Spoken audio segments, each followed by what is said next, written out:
This is mostly ancient history. All right. I'm asking you. How ancient? Or Sumerian? Not that ancient. We're going back to your ancient history. Oh. And we're gonna also focus around the J-Dot.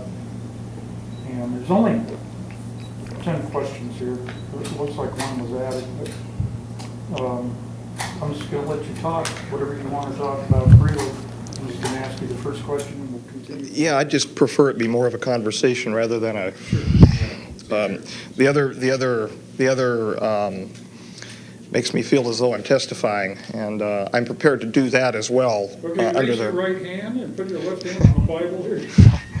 Yeah. Or was it your right hand that's supposed to be? And as long as we're in a closed session, so help me God. Yeah, conversation is definitely the way to go. Yeah, I'm working on that subpoena. I talked to a big-time attorney, and we were talking different things, and we can discuss that at a different time. Yeah, he's a great guy, too. He's a good guy. He's experienced at high level. As I was saying to Bill on the way over here, I was ordered to present a copy of my order to meet him at St. Mark's Square. That order contains an initial of a committee member, a coded initial of a committee member. From what I understand, there's currently a 17-16 split. And this is mostly rumor around the community to forward a public acclamation program having to do with the Majestic 12 and the overseeing committee, the old 5412, which is now basically called the Committee of the Majority, as far as I'm told. The questions are just to give us a little structure. Oh, that's fine. Okay. That's fine. Well, that's interesting news. And if I say something or one of us says something, just answer, talk to me. That's fine. Keep going between you and Bill. The lights are cumbersome, but A little much? Okay. that's fine. All right. That's fine. That's fine. If you look closely, they're nice and red from looking through the scope all last night, so they can't get much worse.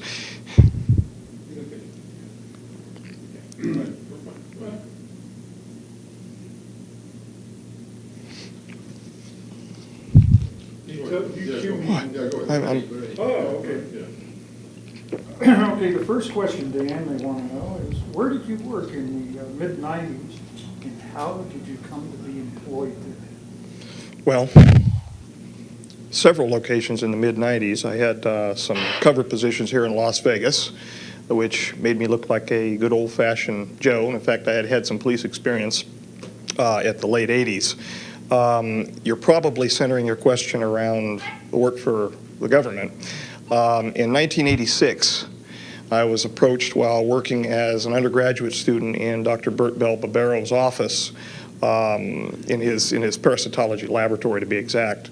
I was looking through a scope at the time. Three gentlemen walked into the laboratory, closed the door behind them. There was 2 uniforms and a suit that were present. Both of the uniforms I would make as most probably being United States Navy. My memory of that one event's kind of hazy after seeing all of the suits and uniforms and whatnot. We spoke for a while. They asked me if I was interested in seeing the world and the like. I told them I in fact was. We went through several interview processes, not unlike this, and reviewed my background. I went through several background investigations. Finally, starting up 90-91 time frame, I was cleared for working past groom to the Papoose Mountain facility, that place that doesn't exist, about 90 miles north of here, the nowhere place. That's how I came to work there. My original assignment was at the Groom Lake facility to review histopathology slides. And I went through nearly a year's testing and then was basically let loose for a year, and I heard no contact from them. After that, I was brought back in and shown some higher grade slides of unknown origin. Following that, I was introduced into a working group and subsequently brought into the Papoose facility, the Site 4 facility. We worked for well over a year on slides of unknown origin. After I took a minimum leadership position under several of the other biologists who are already present, most of which are now deceased. You know the names of those individuals. I was then introduced into the level 4-5 facility, and the 4-5 coded for 9. You're again aware, we covered this in ancient history. And so what we did is introduce the new members, myself amongst them, into the clean sphere area, and we were eventually shown the subject for which we were examining the slides. The slides were unusual in that they were in pressurized cells, and they were reviewed by us on a conveyor with a completely automatic microscope. We weren't touching anything. We'd give verbal commands. At the second instance, we were finally allowed to have a VRML-like keyboard for examining the slides, and I digressed, but then working with the J-Rod itself in the ambassadorial suite or the clean sphere suite. Now, was this under this Project Aquarius? Yes, yes. Initially, I was assigned as a working member of Project Aquarius. Then finally, I was made an assistant working group leader. And then mysteriously, after one meeting with the J-Rod, I was asked to take the working group leader position. I didn't find out why I was asked to take the working group leader position until, well, within this last year. I never understood it because Stephen was older than I. He was my senior not only in ability but in age, and I would have never figured being advanced above an individual like that in ranking within a working group. And in fact, I never considered myself above him. We worked together. The Q94 document that you have in your possession was co-authored. My name went on there as the primary investigator because I was the working group leader. But in fact, he and I were both involved in the authoring of that document. Oh.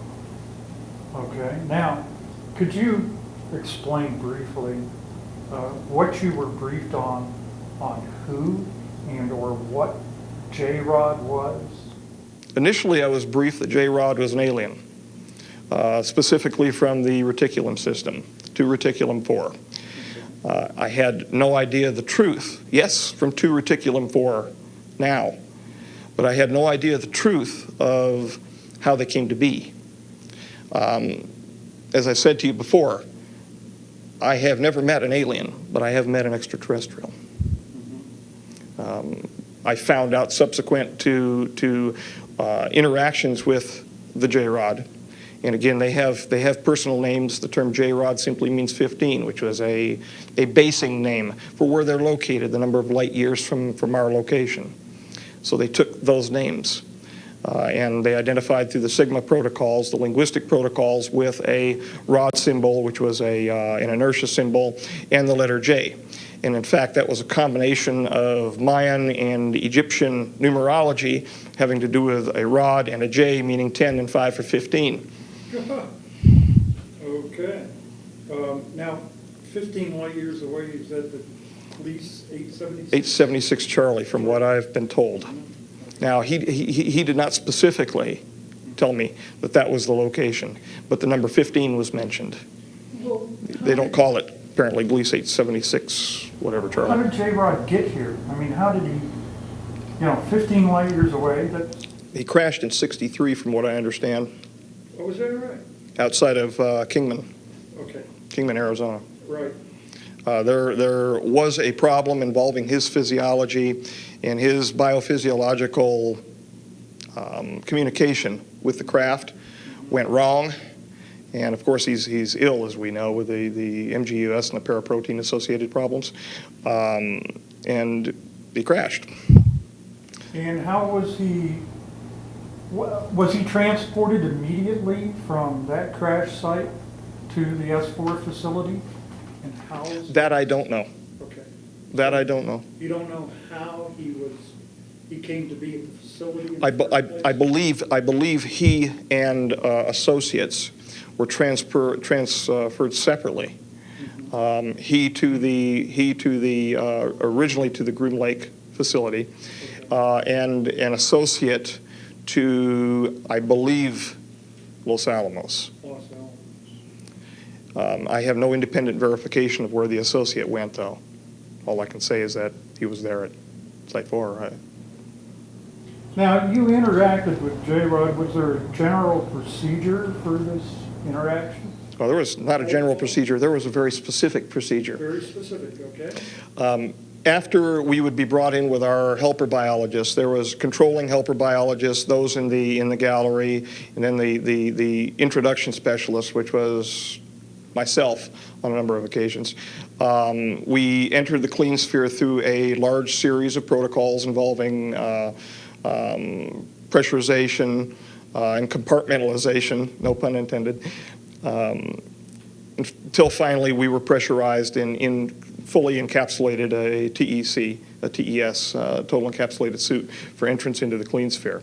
Once we were pressurized and entered into the clean sphere, well, I should digress. We had a medical evaluation, all of that first. But they ceased doing that after a couple of medical evaluations. It was more just interested, let's get you in and get the work done. I would enter into the clean sphere, and I was not supposed to communicate with the J-Rod at all. I was not supposed to know his name.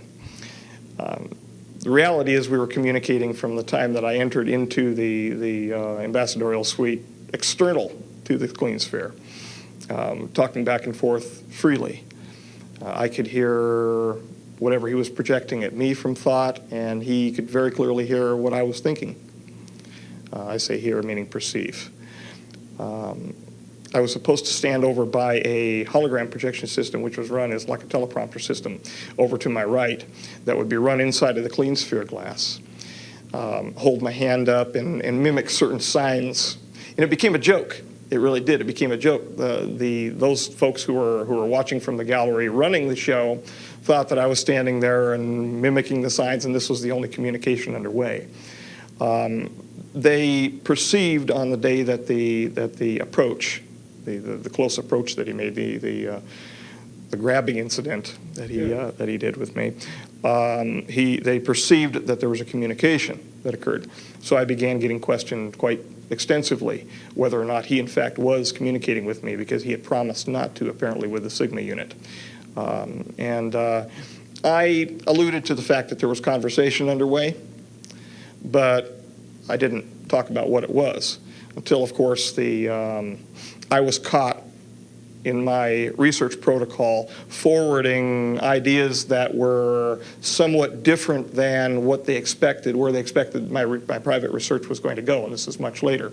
And at that time, the deal was brokered to find out about the doctrine for the convergent timeline paradox. I told them a little bit about what he showed me, a little bit, and they told me a little bit about the DCTP. Now that you brought that up, which implies travel through time as well Yes. as space, and you said that J-Rod was retrieved from your crash near Kingman. Was he at that time just traveling through space from the staging area, or? Yes. No? Yeah, okay. Yes. He wasn't doing any time traveling at that point? No, not as far as I'm aware. Okay. Not as far as he told me, no. Can you describe J-Rod to us, what he looked like and how he behaved? Yes. The gentleman with which I was associated was approximately 3.5 feet tall. He had a dark brown appearance, very ruddy appearance to his skin. He was in a highly pressurized clean sphere. He exuded glycoprotein-like material through pores on his skin, which was associated with the neuritis, the neuropathy that with which we were dealing. Did this have an odor to it? I don't know. Okay. I don't know. I couldn't perceive any odors whatsoever. I was inside my. But I would imagine. But I have no data set to say what it would have smelled like. And in fact, there was nothing I read that indicated whether or not there was an odor. Why? I'm wondering. You've asked that before, that's why I'm wondering. Well, yeah, I've heard about this, a secretion coming through the pores of the skin before, Mm-hmm. and there have been those who've had encounters who say they could smell an odor Okay, from the skin. all right. Where were we? You were describing. 3.5 feet, large head in comparison to torso. So the ratio of the cranial to the torso area would be larger than in what we would call a modern human being. Large bulbous black eyes. The whites of the eyes had been selected out. So it looked like a large pupil, basically. When you look into his eyes, you feel like you're going to fall into his eyes forever. And I think that probably had something to do with the telepathic nature of his mental structure. Large arms, large length. 4 very thin, sinuous fingers. Nails, not as long as presented in some of the images that you've showed me in the past. The ones done by Tom Mack, was it? Tom? Bill, you guys. Oh, yeah, that's it, the Puppet Master photos. I'm smiling because the Puppet Master leads me to other nicknames. But he was hunched over most of the time, could not support himself fully, given muscular atrophy. And that had to do with the peripheral neuropathy under which he was suffering. So he would grunt and move toward me almost in a flopping fashion. Feet were large in comparison to what we would say our feet would be. He was unclothed 4. Yeah, he was unclothed, which bothered him. He wanted to wear clothing and was refused in every turn. Called himself captive, and justifiably so. His feet were unusual in that his the plantar area had a very large knob underneath what we would call our heel. His facial features were grotesque in comparison to what he showed me what normal would be. He was Normal of his type. yes, yes. He was bilaterally symmetrical to the extent that the disease process was not changing his facial figures, his features. Nose was recessed, not a nose like we have, but basically two opercula, 2 orifices. An extremely small mouth, a hard palate, no teeth. His musculature, again, it was suffering from the problem at the myoneural junction due to the Do neuropathy. you have any idea what his chronological age was? 622. 622. And that I don't know. That I don't know. That number 622 is now used as an important number within the community. A reference, a request from 622 or a report from 622 could be from anybody. So it's used, and in fact the SRB report that I have with me today, the supplemental report for 0302 that I have, probably is labeled from reviewer 622. I haven't, again, it's going to be a cold reading when we look at it, but it's probably from 622. They excrete in a manner that we would excrete. Their external genitalia are different than ours.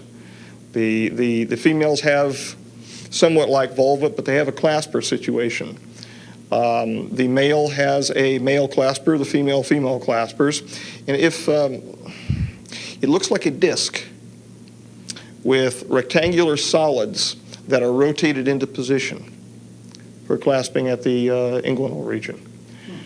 They do have internal fertilization. Now, this was something you read because you didn't see a female, did you? No, this is something he showed me of his wife. Oh, internally. Yes. And how was that image presented to you? Did it appear? I was inside the image. You were inside the image, That's what it felt like. like virtual reality? Yes, everything that he showed me when this was the incident. When he projected it into me, it felt like I was there.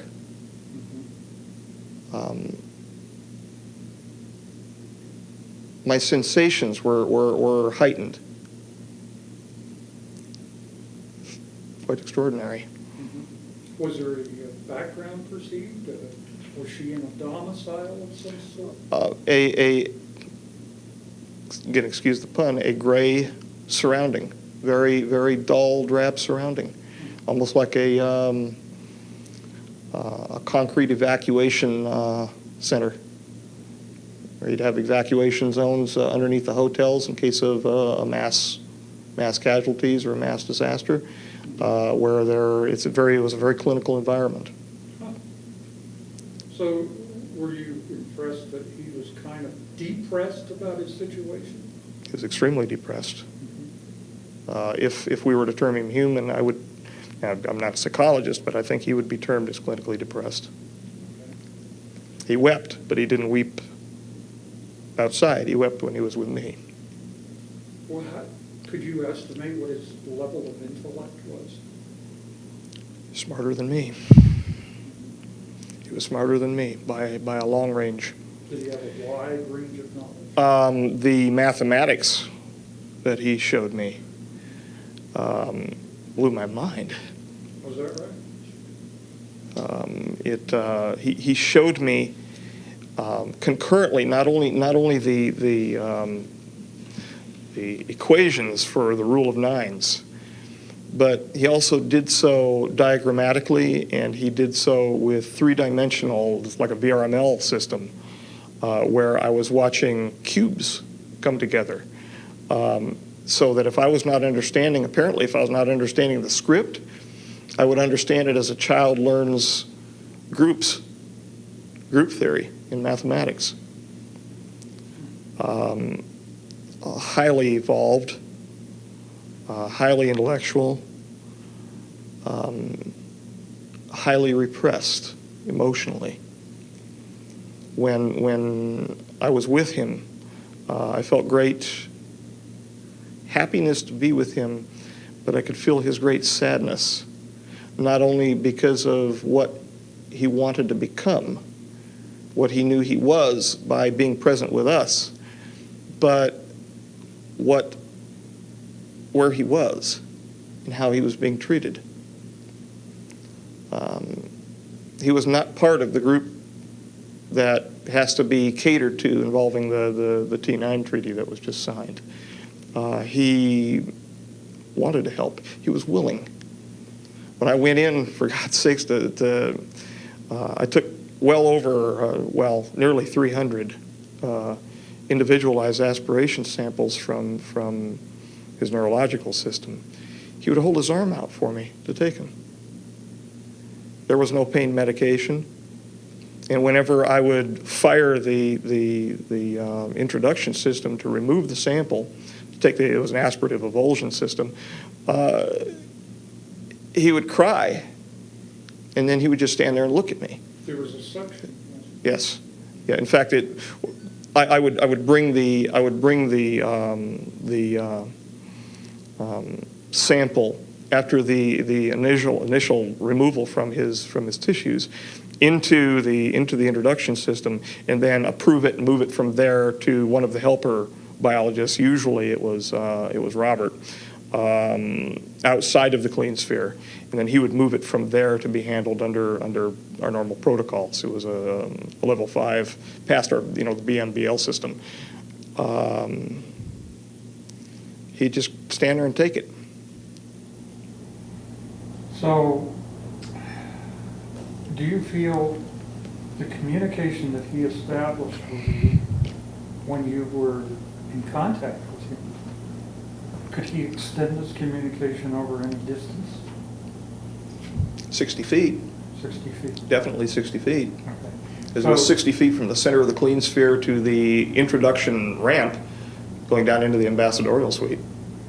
So at least 60 feet. So you don't feel like he's been in communication with you since that time? No. Okay. No. Was it selective in some way?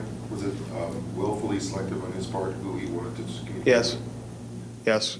The folks that, I'm sorry, the folks that wanted to find out what he was saying to me, they knew darn well that he was communicating with me after a while, because I was smiling. I couldn't help it, because we were actually joking back and forth.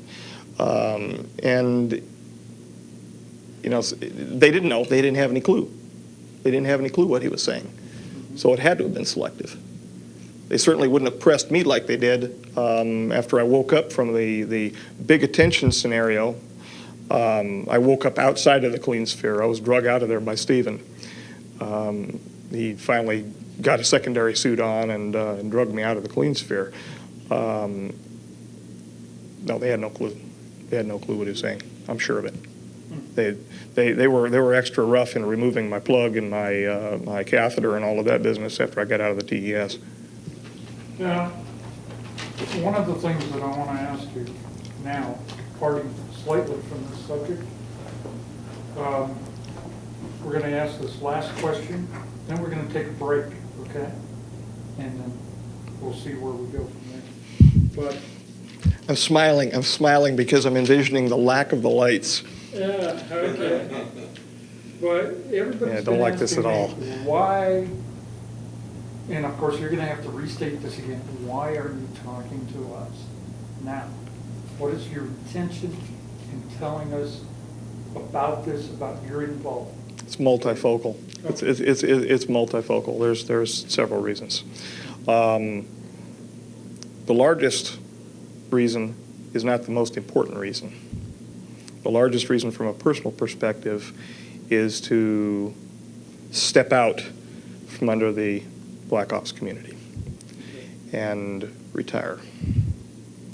I'm ready. I told you before, I can see myself walking along a pond and not being bothered by anybody except for maybe a bird here or there and taking a sample and just taking my time and looking at it for fun, for enjoyment. And you're worried about your health, right? Well, my health is degrading. There's no doubt about that. The heart disease that I have is in fact degrading my health. Time is coming. I don't know how long that is, and of course that's within God's providence. So you'd I- like to maybe have some freedom, to have some Yes. time of your own? Yes. To go to Walden's Pond or something, right? Study the life. Disappear at Walden's Pond. Right. There are other reasons too. You know, without yelling the poor me scenario. Yes, people have a right to know. I mean, that's, you know, other folks have screamed that. Some of them, I think, real. Some of them phony as a $3 bill. Yes, they have a right to know what is going on. They have a right to know because this is their future. Or maybe not. And it depends upon our wisdom or lack thereof. This gets me thinking. The one thing that we've heard from the Brookings Institution study, the famous clamp study, was this would cause a great social upheaval. It would destroy our social bonds, our religious bonds. And in fact, I know I'm digressing, but I ramble. Every time an individual is approached with the issue of would this destroy your faith, I have heard, it's my experience only, I'm sure there are going to be varied opinions, no, it would strengthen it. it'd strengthen it. From a certain perspective, yes. From another perspective, no. The Brookings Institution was correct on a certain level. Suspend disbelief for a moment and walk with the idea that this is real. That the ruins that are present on the moon and on Mars, the ancient temples, were in fact, and are in fact, the gifts of our own progeny. Can you imagine what is going to happen when those temples, which were prayed to as the gods, are found out to be nothing more than the creations of men? That the men themselves were those who were being worshipped? Will fall headlong into the pool of Narcissus.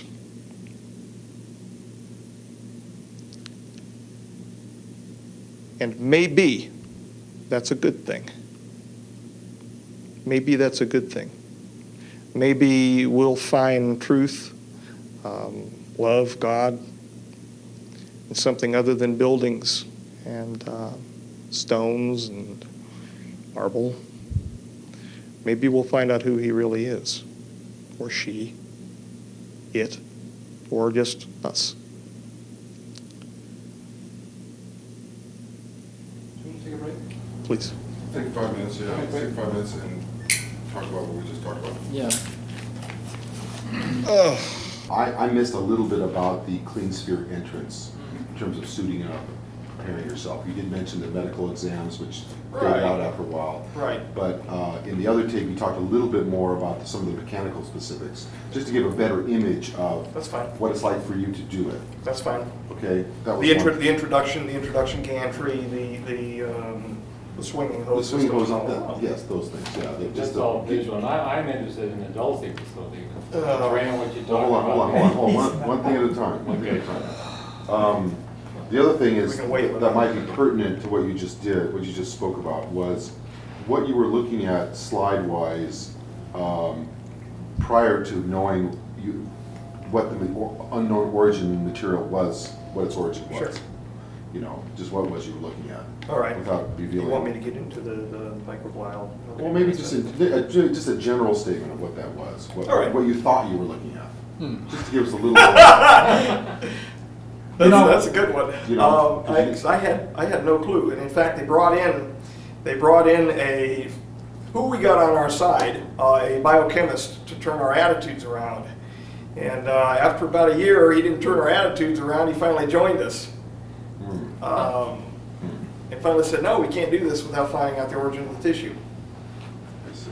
Right. We needed to find out. See, we were dealing with it. We were dealing with a situation where it was in vitro. We might want to go back on camera for this, so. That's fine. Okay. And the other thing that I think you made a very good statement about why you're doing this. I'm wondering if there's anything else we can do for you, anything else you can say that is of value to you that we can record for you, as far as what you hope to, how you hope to get out, what it is about. I mean, you said it's your health and a number of other things. I'm just wanted to put it to you that if there's anything else that comes to mind that you'd like to add in that regard, in terms of what it is you're trying to accomplish. Because I I would like to tell our elected government what we're doing. Maybe you should say that. You know, I mean, Under the appropriate circumstances, because there are military applications that need to be handled in a very careful manner. for example. For example. I understand. All And right. those issues we're going to be extremely careful about here today because they should be taken with great care, Of course, our objective, which including the military applications for Lotus. I know that we're somewhat constrained for time today. Well, how much longer do we have? It's only 16:37. How much time do we have? We've got time. Okay. I have to be back at 1900, 1900, 7 o'clock. 7 o'clock. Okay. Okay, we have plenty of time. All right, fine. Okay, good. We're not in All a right. rush. Well, what I wanted to do was the only other thing I'd say was we're trying to focus on, and it's been great so far, it's been very focused, it's very, very central to the J-Rod interaction. We felt that was the best way to introduce you to our next stage. Right. Now, we can talk about anything we want, we got plenty of tape, as long as you can stay on the lights. You know, beyond the three things I just mentioned, anything you might want to bring up. Do you think So that in thing is order. real? Do you think that thing is real? What's that? That piece of paper you showed me, the letters. I don't know.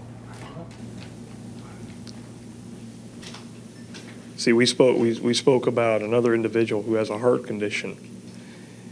I figured that it was a need to know. It was a need to know basis above that. I didn't figure that there was direct. See, and the rumors coming at me about the potential for public acclamation, that would be for him, those initials to take back as the hero in this situation, because he loves playing the hero. And you show me a piece of paper that says ordered to remain. Ostensibly, that's what it meant. Ordered to remain in the capacity, which means that there is a greater loop. I've had the chance to speak with the individual one time, and he was funnier than hell. He really was. I heard that there was a transcript involving that got out. In fact, I was shown one time. The first meeting, the one where I bolted, the one where you scared the hell out of me, not as much as you did today, but in a little more relaxed circumstance. I infer their use, and I've seen this elsewhere, of the word burn refers to EDE. Mm-hmm. I infer their use of the word clock refers to the timeline parallax. Mm-hmm. I would buy that. Before we, let's talk a little bit about the things we just discussed. What was it that you thought you were looking at when you were looking at these slides of material of unknown origin? Well, prior to meeting J-Rod. we were looking at extremely minute microglial cells. We knew that they were eukaryotic. However, they were unusual in the sense that their cytoplasm and their internal organization, the organelle structures were fused, such as dictyosomes to mitochondria, things like that. And we had no idea what we were looking at. The original contention made by the individuals next to me was that we were looking at some type of biological warfare material, an intermediate, and they had more experience. They have more experience than me involving such matters. So, and being that I was new, I was letting them take the lead. That's great. Now, let's talk a little bit. The second one was, tell us a little bit more in detail about the physical aspects of preparing for an entry into the atmosphere. Fine. Well, we would undergo a medical examination, at least during the early time frame of the introductions, the 92 time frame, 91 to 92, when we were doing introductions. We had regular systematic medicals by a physician. Following that, we would be suited, well, we would be catheterized, plugged, and suited. Communication apparatus was placed on our heads. We had a cooling system set up. It was, for all intents and purposes, it was a spacesuit. It was a total encapsulated suit, something like what you would find in a NASA facility. Not so much something that you would see, well, for instance, at USAMRIID or CDC, that type of level 4 suit. It was more of a regular space-type suit with joints. We were suited up, we were pressurized, and then walked with our cooling system and our hosing down a ramp into the ambassadorial suite. Following that, we were led up a gantry-way, which had been moved into position by the clean sphere, which had been previously rotated up through an iris through the floor. He was held actually below the ambassadorial suite level, and that was raised up as needed. What they did with him down there, he didn't say, and they didn't tell me. It was not a need-to-know issue. Apparently, they dealt with the cleaning of the sphere and all of that down there. The regular housed animal maintenance, as they treated him. We would be led up the gantry-way. The hoses would be hooked into an interior system inside the doorway, which was exterior to the clean sphere. And it was called the exterior system, in fact. But then we would be led in, the door would be closed, and we would be pressurized inside of the gantry-way. Following that, there was a drum system that was set up. Once there was an equal pressurization between the gantry-way and the clean sphere, we would then be told to proceed forward. I would raise a hand in acknowledgement. We were not supposed to talk at the time at all because nothing verbal around the specimen, around the J-rod. Why, I was never told, but we were not supposed to talk around the J-rod. I moved the drum system and re-hooked a secondary set of hosing inside the clean sphere, checked the pressurization, and once that was done, the door to the clean sphere would be closed behind me, and I would presume that the pressurization remained the same in the gantry-way. Following that, I would do my business inside of the clean sphere involving contacting the J-rod and removing the samples. And what was the reason you were removing samples? We were removing samples to attempt a treatment, a full diagnosis and a treatment for a paraprotein-related monoclonal gammopathy of uncertain significance type disorder, which had various attributes to it, among which were a cocaine type presence to the J-rod, cocaine syndrome type presence, and certain genetic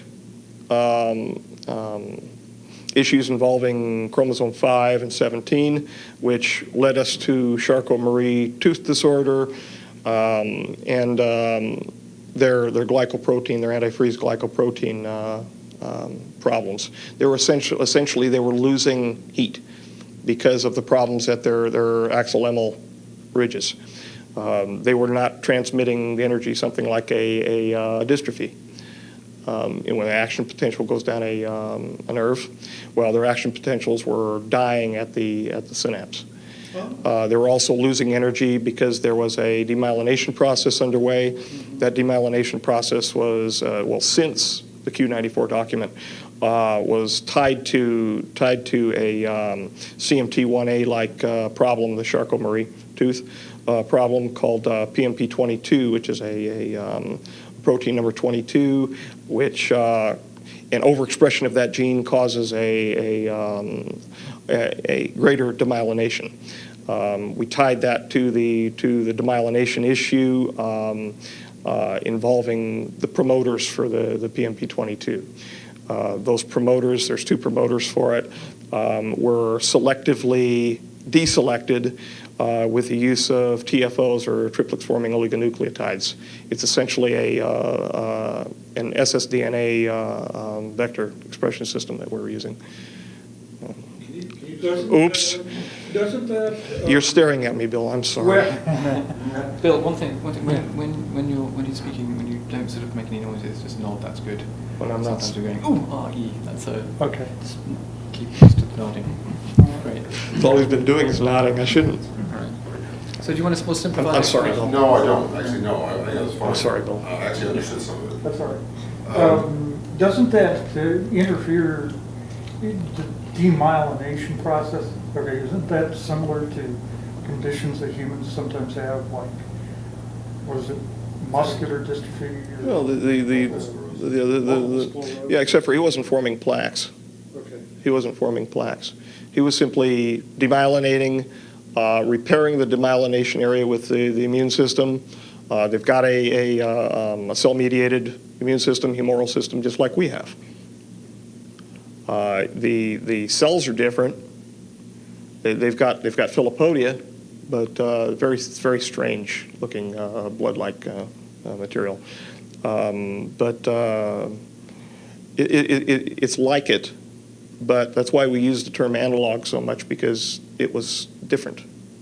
It was different. Can we talk a little bit about some generalities around the building in which you worked? The sort of, how many floors it was, or where it was located? Sure. How you got there? You want an experience of Site 4, watch the Andromeda strain.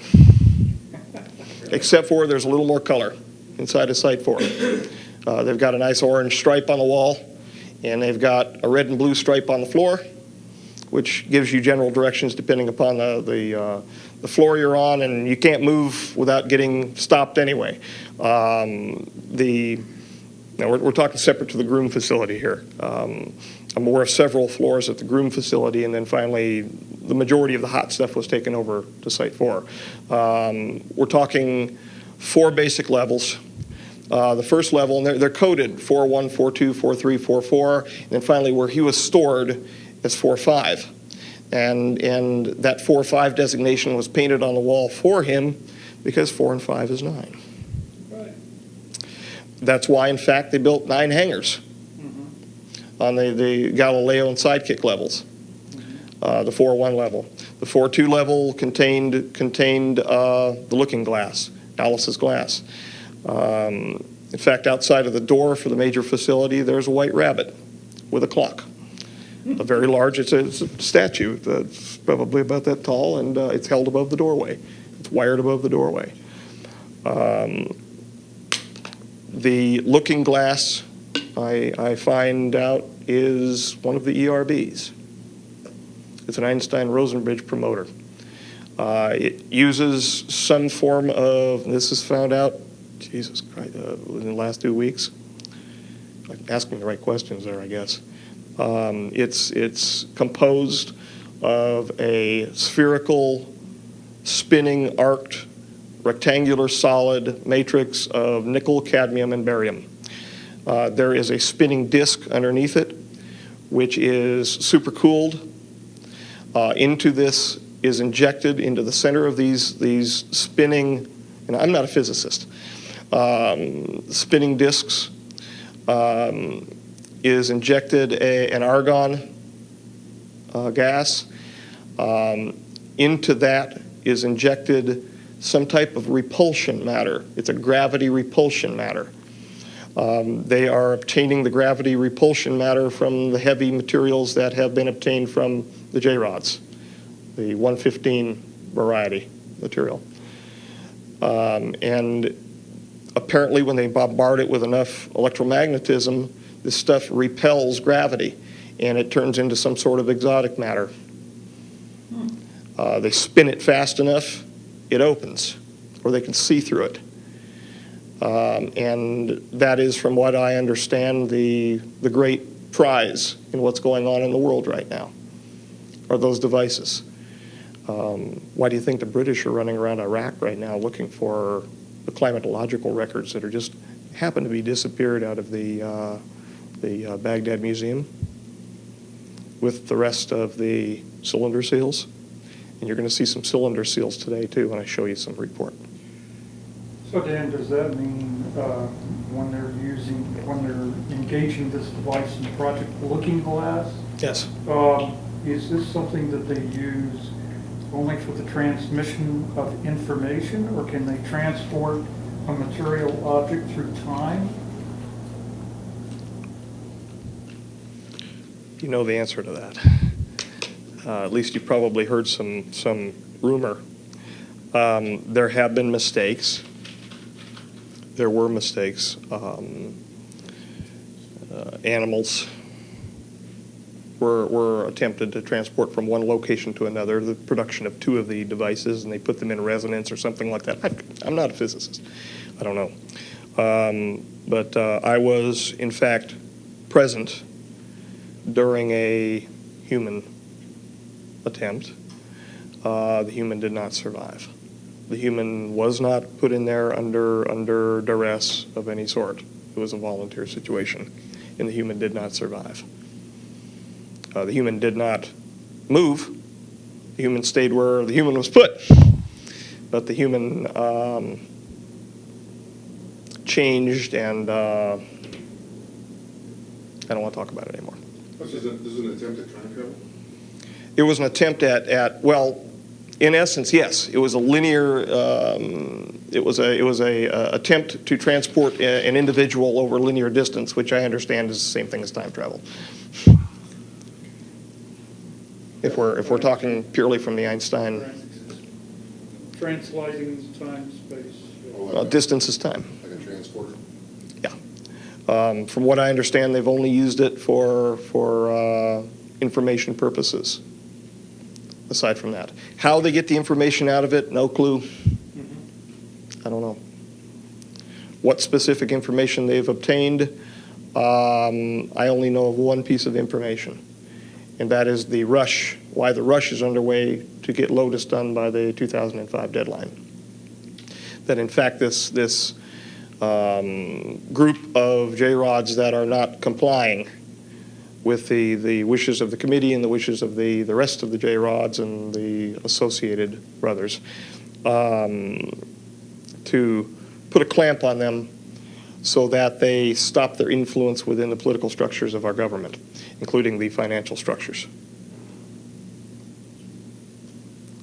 That it is, in fact, their slowing down of the progress to stopping getting these, picking up these little gates that were put together, that would be our downfall in 2012.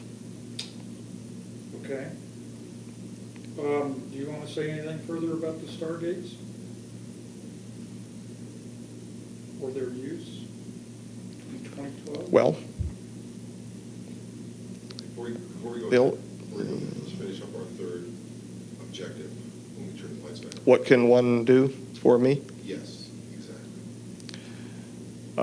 I would be very happy and very relieved to feel as though I was responding to the elected government of the United States of America with what talents God's given me. I'm responsible to the people of the United States of America. The nature of the information to which I'm privy is sensitive enough that the full disclosure of that information would have to be done in an appropriate location and under appropriate circumstances. Certain military application information would have to be done in a closed session milieu for the national security.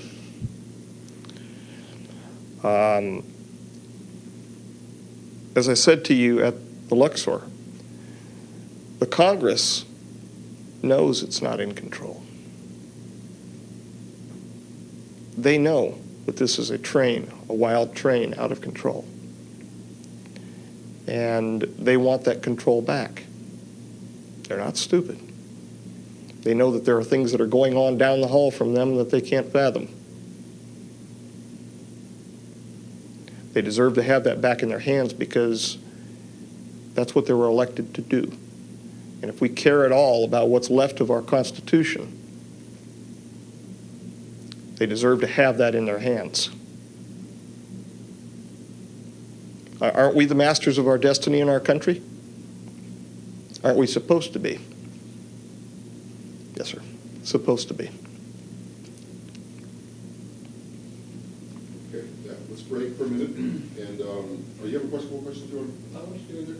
Yeah, okay. Go ahead. Do you want a break or do you want? How you doing? It's cool, it's cool. Good. So, go ahead. Good. This is more to do with I hate these lights, but I'm fine. Just a little bit longer. Want something new? I expect, no, that's fine. I expected the largest light I would have would be a CRT. I was comfortable with that, too. I'm quite interested in if you could describe for me sort of what it was like when you were first introduced to J-Rod. When you actually sort of walked in, presumably that he was in the clean sphere and you were kind of taken into that part of the facility. What was your reaction when you first saw him? I thought it was an insect. Sorry. That's fine. We lost the line for a while. We'll take a break. Let's take a break. Wellington, I went to Dover Grammar School for Boys, Oh, really? on the hill over Dover. 4 years, or like? Yeah, indeed. We were right above Dover College, and they had all the girls down at Dover College. Right. Was it a boys' school, I take it? Yes. Yeah, like Yeah. Wellington. We were not allowed to communicate with the females in the village. We had Grandmaster, Headmaster Coleman. Oh, right. We called him the master, actually. Yes. We called him headmaster there. Didn't want to call him anything else. He had a cane. I ran away, actually. Good man. Yeah, really. Had enough of that rubbish. Okay, so it's back to that question. Let me just rephrase it for you. Can you describe in detail the first time, what it was like to meet this being for the first time? My original feeling was I was looking at a giant insect. It's the best I can just off the cuff. It looked like a giant insect, being dark brown and hunched in a corner, very insectoid in appearance. It almost looked like it had an exoskeleton. I felt afraid inside because I was always told that monsters weren't real.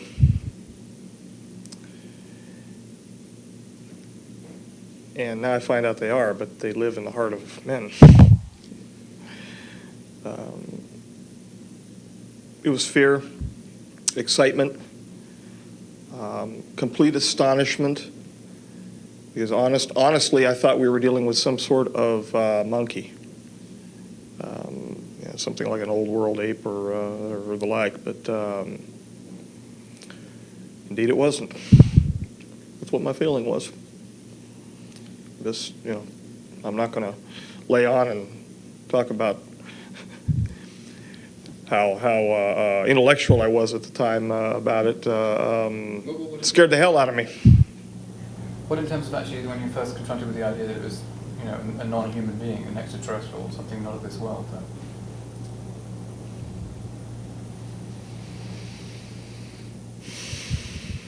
I'm trying to remember what I was feeling when I was looking at the briefing books. Because even when we were first introduced to the J-Rod, they were him-hawing around as to its origin, his origin.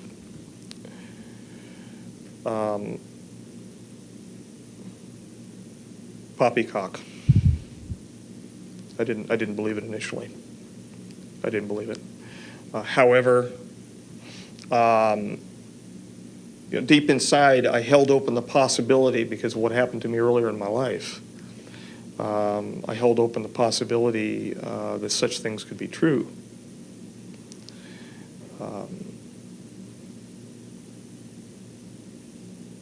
But wouldn't happen to me. Put it to you that way. It's that old, can't happen to you feeling. So to me, it was poppycock. It was rubbish. Until I found out otherwise. Before going on to the next question, can you talk a little bit about the briefing books?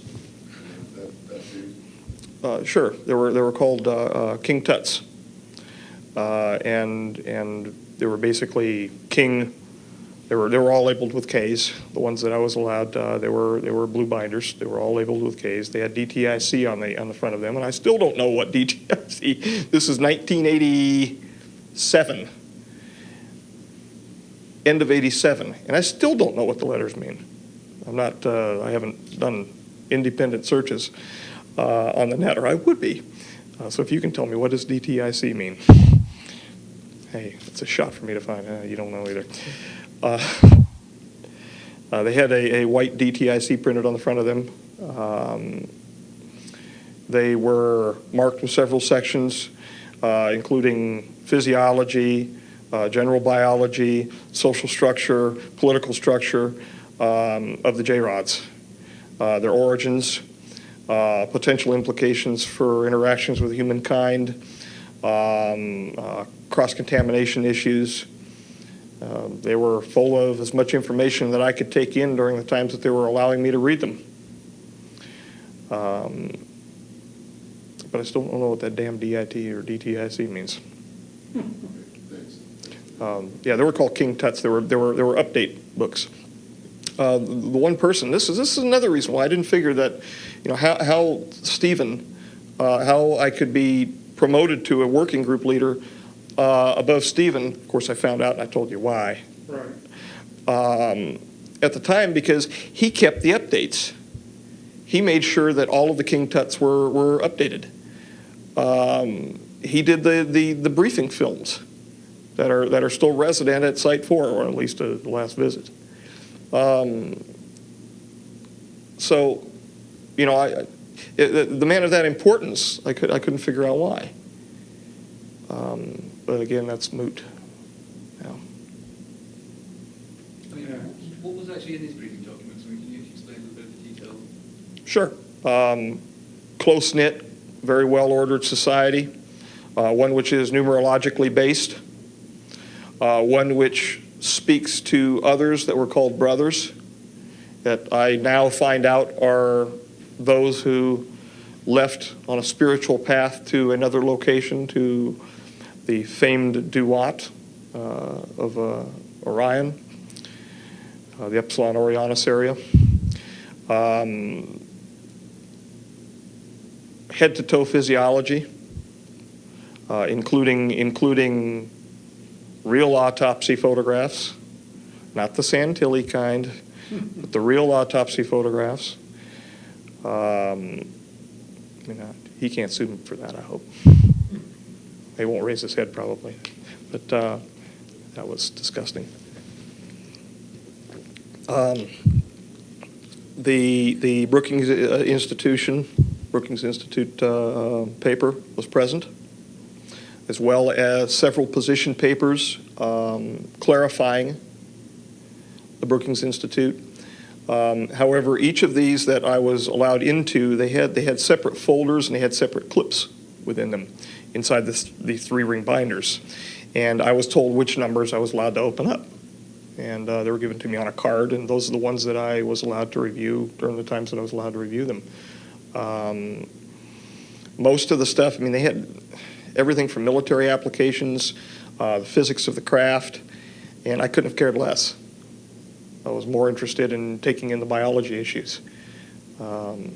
Just doesn't interest me. Aside from the fact from the biophysiological interface between the hand, mind, and the craft, because they have on their hands a number of pads, and there are open nerves which are protected by various glycoproteins, and those glycoproteins are selectively pushed forward or sucked back via capillary action, or they can be through an active fashion pulled back, and it kind of pulls a viscous sheath back and allows the J-rod to have direct interface with the craft.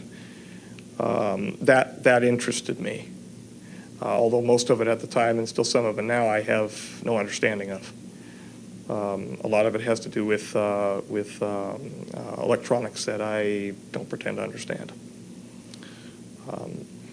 I was most interested in looking at issues involving their histology, histopathology issues, including some autopsy photographs that showed disease processes which were naturally occurring within them, isolations of viral material, to include the protocols for new protocols which were being written as they're working, which is what we're doing. Which is really what we're doing. We're writing new protocols, new procedures as we're working forward. I mean, all of the old standbys are there, everything from electrophoresis to, you know what, to anything. But we're writing new protocols as we're going, because this is not new territory. This is, pardon the pun, alien territory. How many beings have we had to work with? I only met one. I am aware of possibly 3. From the reading, and at that time, again, I was so stunned by what I was doing. A lot of it was getting by me.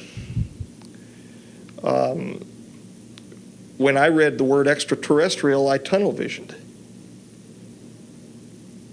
and when I finally believed and understood that it was in fact an extraterrestrial,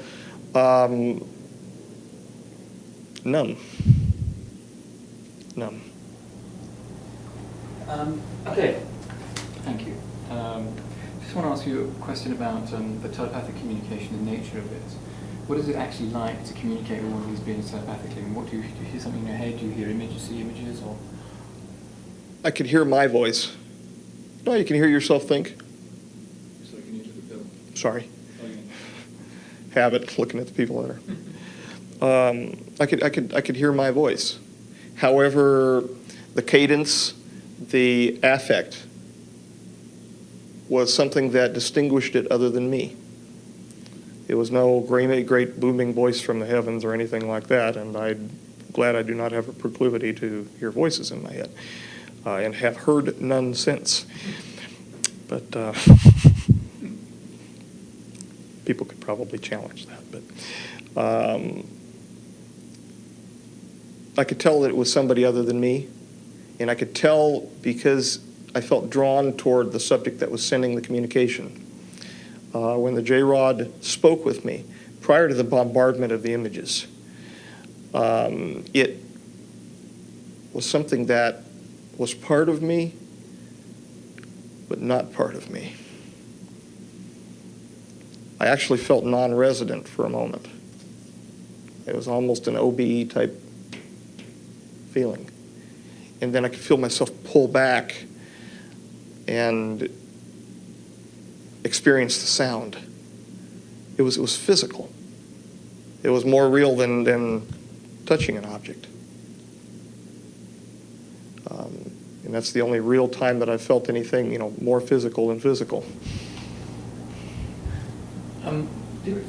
Is there a sort of conveyance of emotion during these communications? 100% emotion.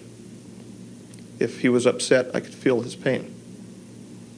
It got to the point where, as I was doing the needle introductions, I could feel what he was feeling. So as I would inject the needle under the integument and find my proper location prior to removing the sample, I could feel the needle entering him.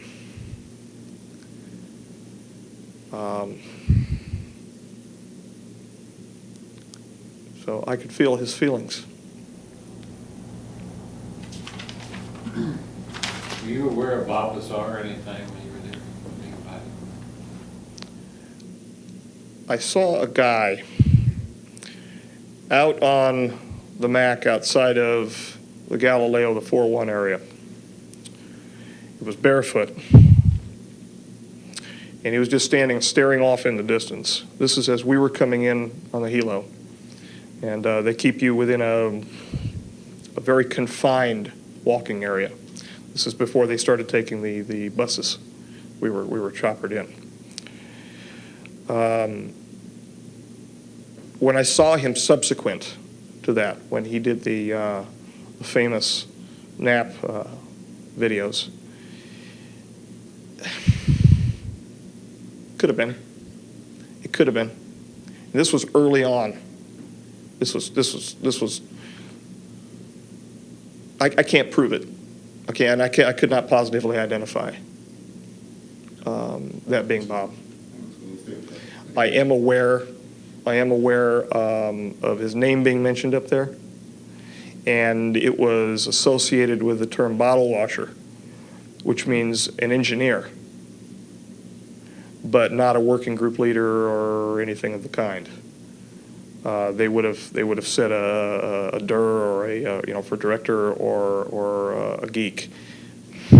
I was called a geek, but his name was mentioned. I heard the name Lazar. I didn't hear Bob. I heard Lazar, and it was not Laser. It was definitely Lazar that I heard.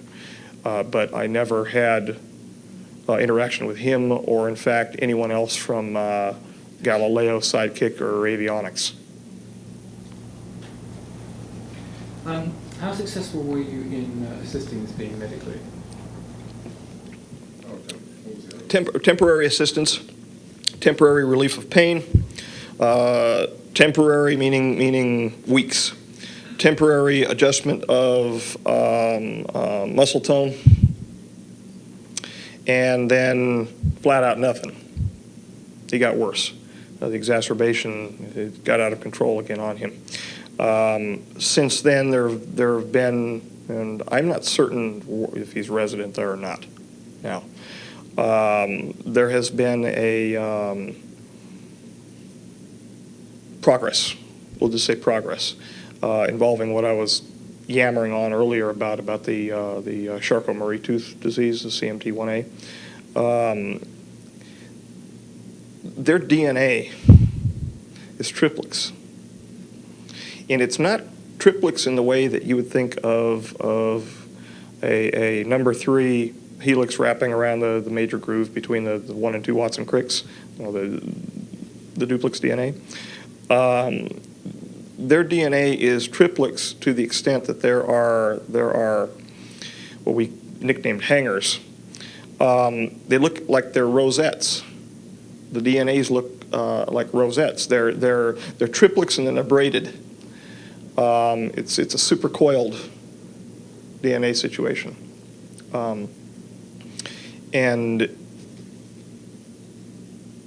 we had difficulty even doing anything, let alone anything like a single step markers or anything like that. We had difficulty even sequencing the DNA.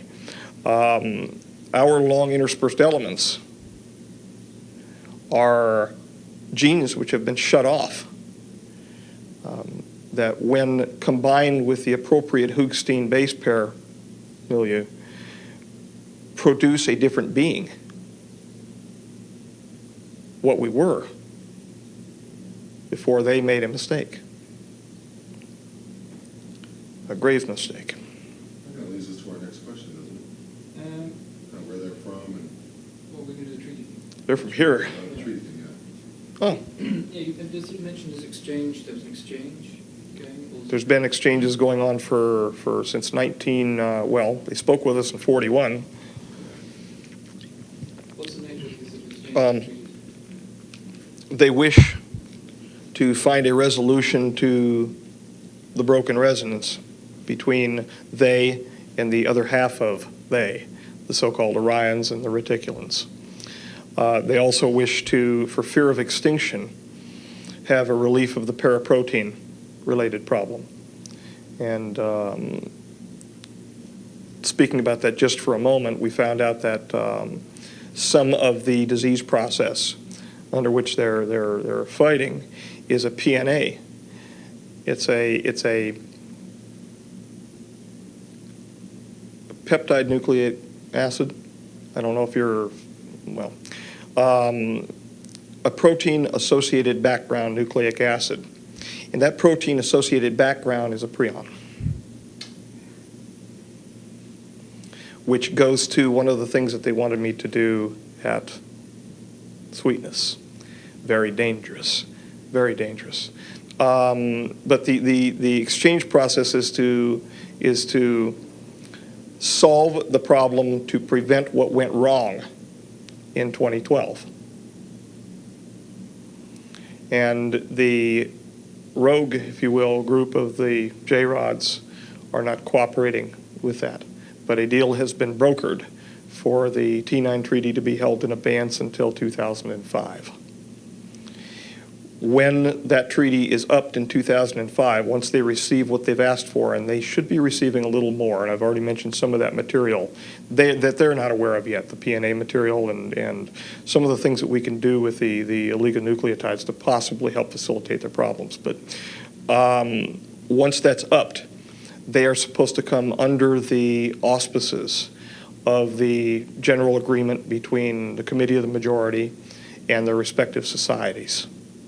If so, nothing will get turned on aside from what nature and God is providing us in 2012, and we won't separate. However, they will remain as they are, their future selves as well. They will remain as they are, and we will remain as we are. We can't go back. That's just something that's impossible as far as what they can tell, meaning what the looking glass people and the people that are overseeing the star issue, Starflower and the ERBs and all of that, the Einstein-Rosen bridges. Can you explain what the fuck you're talking about? Somewhat. I kind of get it because I've been watching the case and stuff, but it's so compacted, what you just said is so compacted in your own. I'm sorry. That's okay. No, I'm just saying, let's stretch it out a little bit. We might want to begin by being specific. It sounded like you were talking more about what they were going to get in this exchange, and we're kind of curious as to what are we going to get in this exchange? Well, we're going to get not wiped out. Okay, what's the problem we're trying to solve vis-a-vis getting wiped out? The biggest problem is to make sure that I'm supposed to look at you. Yeah, sorry. The biggest problem is to make sure that there are no human-created ERB Stargates? machines. Machines? Yeah, I mean, that sounds science fiction-ish, I know. okay, and you know, it's hokey sounding, okay? To make sure that there are none of them in existence which can automatically turn on when the next age begins on December 21st, 2012. We are apparently going to cross over the plane of the galaxy, which there is a dense network of wormholes. There is supposed to be some sort of enlightenment, whether or not that's the Christ event, or whether that's a burp on a Sunday morning. I don't know what that's going to be. I'm not enough of a scholar that area to figure that out, to know. I do know that failure would result in too much energy being directed at our planet from our star. And hence my interest in looking at the pretty pictures above the sun, the corona of the sun. It's the pace at which these unusual forms are being produced is increasing. Are we entering an area as we approach this equatorial plane of the galaxy? Okay. Are we entering an area where there is a greater concentration of dust that can So I've heard. surround the sun? So I've heard. Okay. I have been reading about this, and this is similar to a situation that happens with a classification of star called T-Tauri stars, where there's a lot of dust gathered around, and what happens is that the star, the sun in this particular case, increases its radiation in the infrared and the hard X-ray areas, and there's greater solar flare activity. And in the past, evidently, if we're to believe the mythologies, there was conflagration on our planet. So would we be in danger of a heat and conflagration? That would make sense, and that sets well with what I heard, yes. Okay. That Then is what we're in danger of, that, as well as a large electromagnetic burst from the sun, which will upset our electromagnetic, our poles. All right. Now, what they're calling ERBs, okay, now called wormholes. We'll talk about the wormholes. You're talking about two different, we're talking about natural, there's a number of natural occurring wormholes. There are a number of nodes on the planet, from what I'm understanding, that naturally are sensitive electromagnetically. I don't know. Okay, they're naturally sensitive to the space through which we pass. Okay. These nodes activate spontaneously when we pass through them, or can be struck with electromagnetism and be temporarily opened. And what happens if we use a machine to open an artificial wormhole? Well, it's Is- two is different this- things. okay. One, they're trying to put, well, they have been putting, in fact, Saddam did put two of them together in Iraq, which conformed to the ancient cylinder seals, which are now missing from the library or the museum in Baghdad. Obviously, somebody looted them. But they went to Tinian Island, by the way. Thought you know. That's where they went first. After that, I've got no clue. But they were looted by the best. Put it to you this way. Now, haven't you been investigating a site where there is a natural Indeed, Frenchman Mountain. Frenchman Mountain, and your work continues on Frenchman Mountain? Yes, it does. Yes, it Okay. does. Our remote viewing unit first brought the notion that this could be a wormhole situation. And yes, we've employed remote viewers for it. Since then, there have been occurrences at the mountain that are far and afield from the research that I would be doing for the Lotus. There's two separate things, just absolutely two separate things. I originally went there with a team to do an endosymbiotic research program. I was trying to nail down, you read Lynn Margulis's book about the Acarian mastodon. I was trying to nail down information about that, and also I had presumed that we were from panspermia. So I was looking for an artifact. I was looking for an artifact that might interact selectively with ourselves, and fell into the issue involving the Ganesh particle, etc. But we had a flare that passed across the surface of some algae during a test. And we just found out, by the way, that flare, and it's included in the report, that flare is associated to the speed that a Ganesh particle passes. So it was a Ganesh particle that was actually overly flaring on us that day. But it was on the May 31st visit of 2001 to Frenchman's Mountain. Okay. Frenchman's Mountain. If you have access to more reports than I'm aware of, anyway. I don't remember the report number, but. Can you articulate for us a little bit more in specific detail about the relationship between future and present for these beings? We're in a chimera. Can you talk a little bit about that? Mm-hmm. Just the basics. What we see, for instance, I mentioned earlier ruins on the moon and Mars. You're aware I was involved in, probably you're aware that I was involved in Inca City research, so-called Inca City.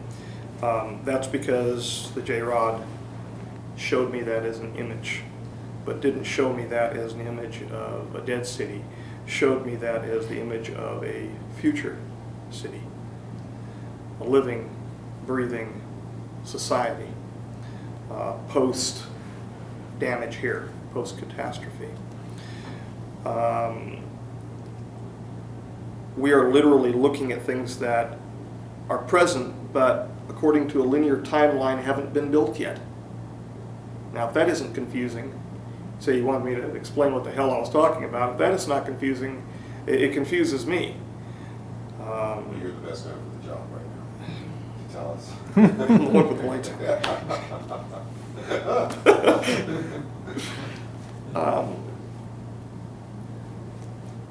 According to the doctrine of the convergent timeline paradox, the J-rods, to solve their paraprotein problem, used these ERBs to go back in time. And some of them were worshipped. They were treated as gods, and temples were built for them, and et cetera, et cetera. The so-called Nubis Ra, that sort of business. Again, I'm not gonna, this is getting science fictiony because it sounds like poppycock. But this is what I got in exchange for the information that he gave me, so what the hell. Literally, there are two or more concurrent timelines that we're living in. Two separate existences. And what that means exactly, that's what I read. What that means exactly, I'm not sure. I'm intellectually limited in that area.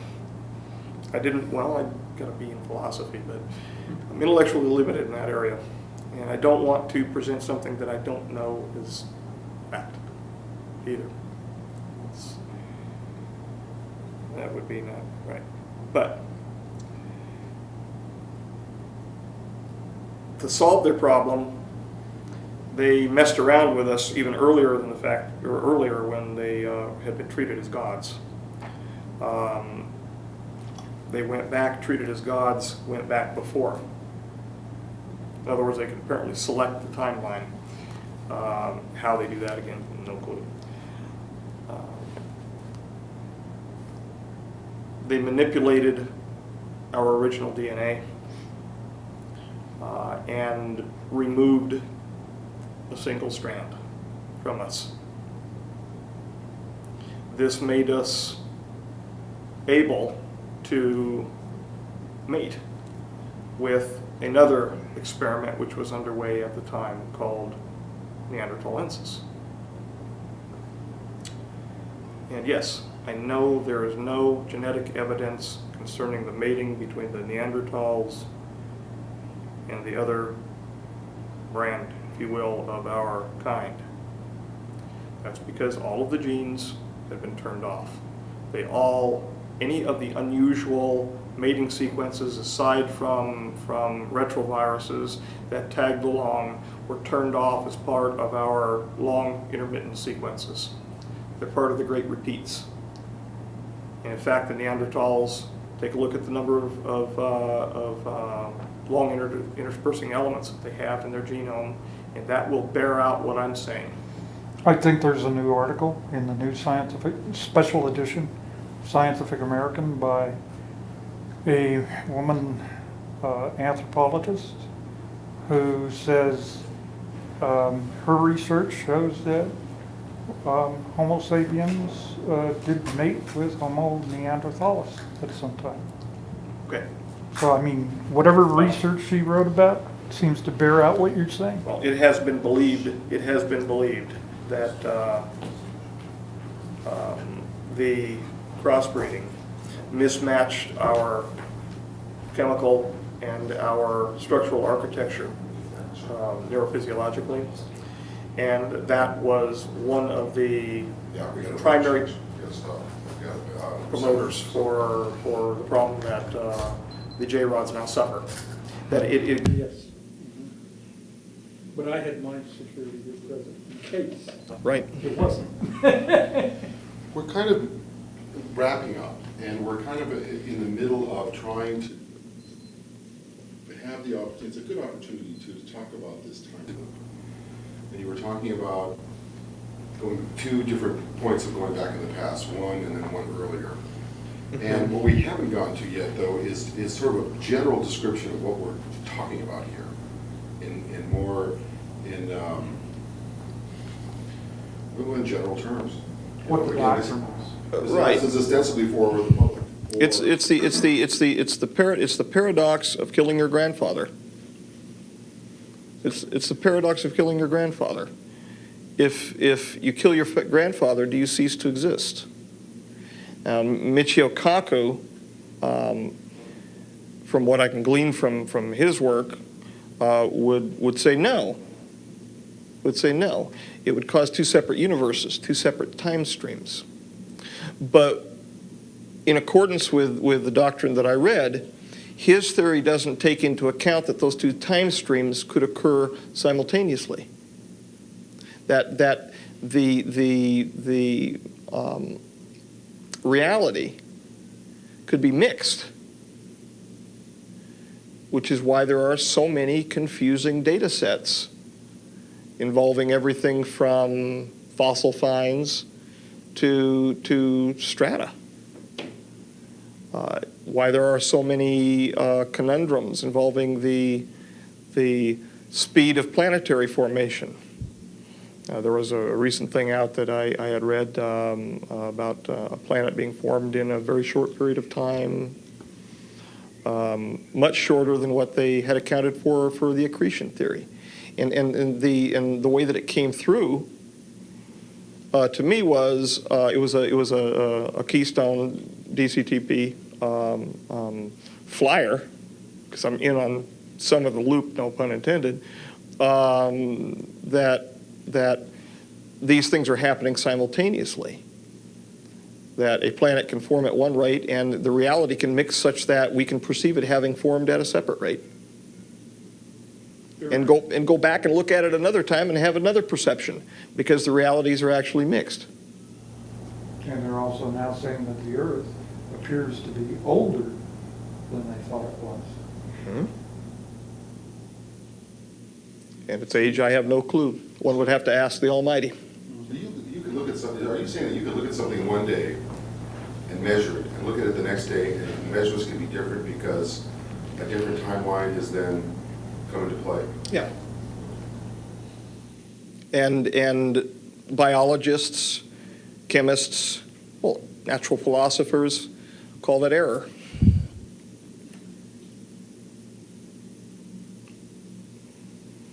And if something falls outside of their acceptable range of error, they call it non-written, because they would call it non-publicized, and then they wouldn't get their funding. That's the nature of the big business of science. I mean, ask a guy associated with my mentor at SUNY. His name was Carl, and he had a little problem in Louisiana, we'll say that. He jumped ship, and he wanted to measure some things having to do with free radicals. And this will give you an idea what happens if you piss the wrong people off, or you don't get enough funding. He had funding 10 days prior to, he had lost his extramural funding, and he had funding 10 days prior to his separation. They separated him anyway. If you don't show the progressive upkeep of the funding, you're not there anymore. And it goes much deeper and much wider than publish or perish. So again, in terms of clear explanation, what is it we're trying to, in the treaty that we have, what is it we're trying to work with, or they're trying to work with us to? 100% cooperation, 100% cooperation in getting rid of the ERBs in exchange for 100% cooperation to solve their physical problem and to attempt their rejoining. And that's a big word, big pool at the end that I just said right there. Where that will go, I'm not sure. However, the project under which I'm working right now may help some. May help some. It's a electrophysiological resonance which is present around, in, and through our DNA, which it is believed by some of the more esoteric people to come via the supernal triad, the divine Sephira, the tree of life, which holds us together as intellectual and emotional beings. It is that dualism that keeps us in sync with the universe.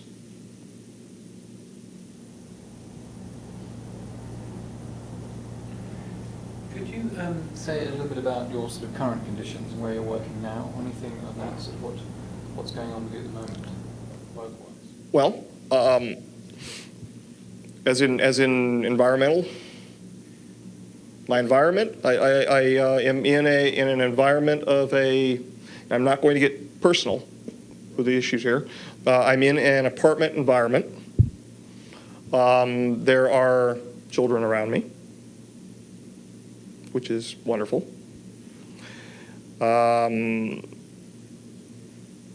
I direct the project from that location.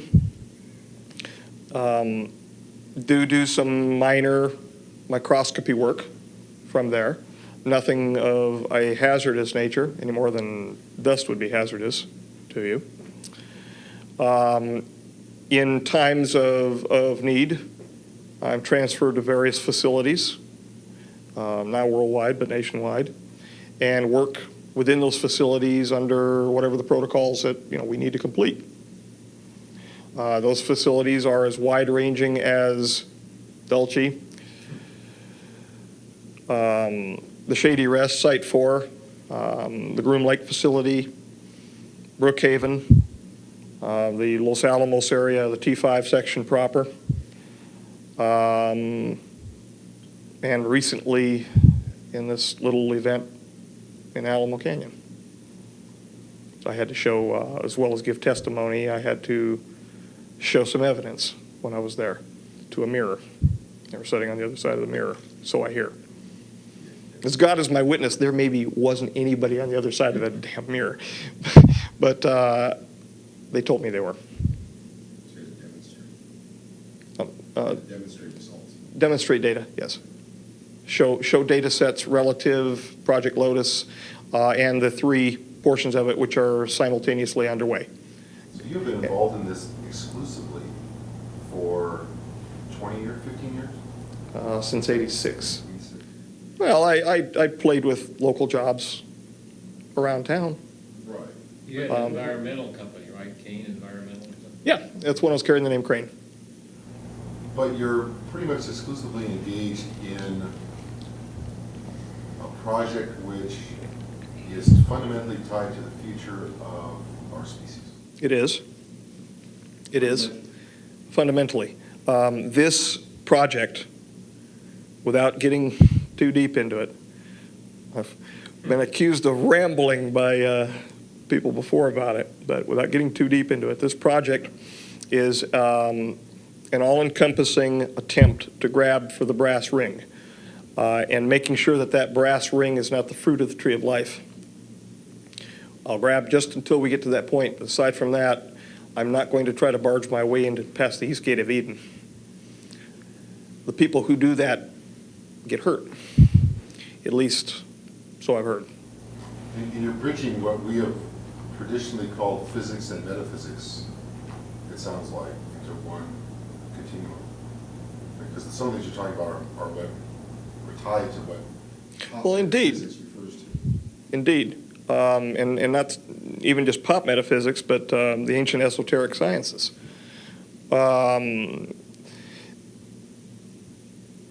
For millennia, we've conceived of the supernatural and that supernatural's interaction with humankind.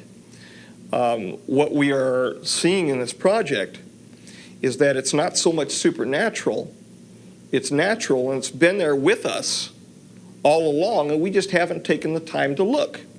In fact, our procedures have been mutually exclusive. Laboratory procedures have been mutually exclusive to find what we found. They would destroy or mask over the process that we're now beholding. These particles have the ability, in essence, to bend light.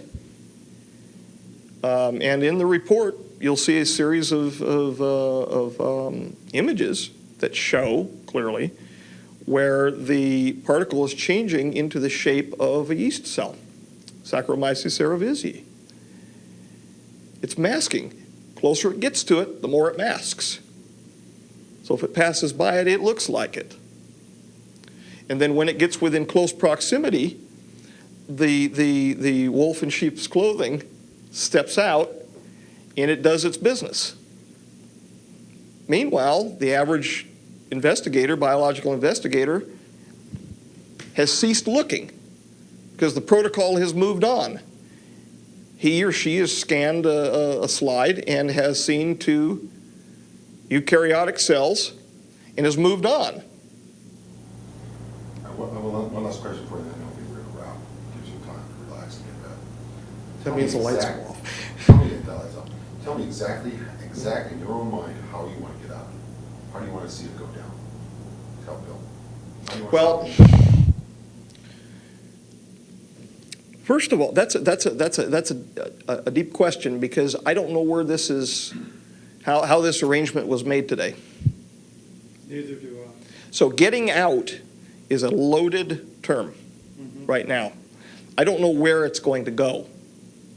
But what I do foresee is if that same elected government is interested in the information, I do see myself providing that to my elected government as I've been sworn to do so.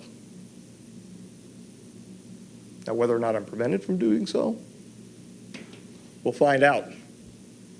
Again, we all have to go sometime.